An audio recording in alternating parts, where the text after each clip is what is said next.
Maadhama jaalawwan qabsoo kufanii Oromiyaa falmachuuf. Maadhama jaalawwan qabsoo kufanii Oromiyaa falmachuuf of qopheessaa nu jedhanii. Dhaadannoo keenya keessatti galmaan gahaa jedhanii.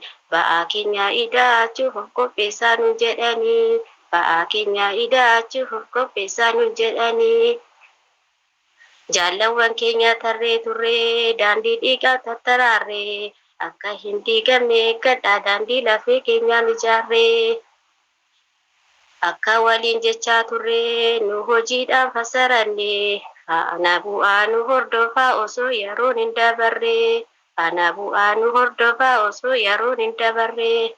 Dirqama keenya guuttachuudhaaf gammachuudhaan gargar baanee. Bakkaan gahuudhaaf immoo gatii lubbuu kaafatannee bakka dhaabannetti akkatti fuftan dhaamannee. Kanaaf osoo hin deebiin akka bobbaan itti hafnee. Kanaaf osoo hin deebiin akka bobbaan itti hafnee. Rimma dhaaba keessaa facaaftuu tokkummaa seeraa dhabdummaa fayyaa laallattummaa. Gartanii biran tariinaa irratti of bitimaa. Gola keenya eegaa akka ija namaa. Gola keenya eegaa akka ija namaa. Lafee keenya isaa caccabuu dhiigni keenya isaa lola'uu. Obsaan tarkaanfadhaan iyyaan keenya bakka naa gahuu. Dammaqsaa hidhachiisaa kan bakka kenna bu'u. Nu riqicha taane sanni cunqursamaa bilisaa ba'u.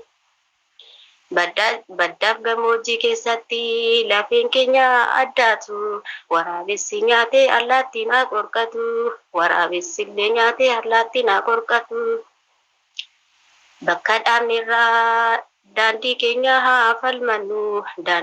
Daandii dhugaarraa maqtaan isin dura haa mul'atu. Daandii dhugaarraa maqtaan isin dura haa mul'atu. Maadhama jaalawwan qabsoo kufanii Oromiyaa falmachuuf of qopheessaa nu jedhanii. Dhaadannoo keenya keessatti galmaan gahaa jedhanii. Ba'aa keenya ida'achuuf of qopheessaa nu jedhanii. Of qopheessaa nu jedhanii. Injifannoon kan uummata Oromooti. Qabsaan ni kufaa, qabsuun itti fufaa. Galatoomaa ulfaadhaa na uffachaa isiniin jedhan. Ulfaadhu galatoomi. Sanyii Abbishee Garbaa Walaloo.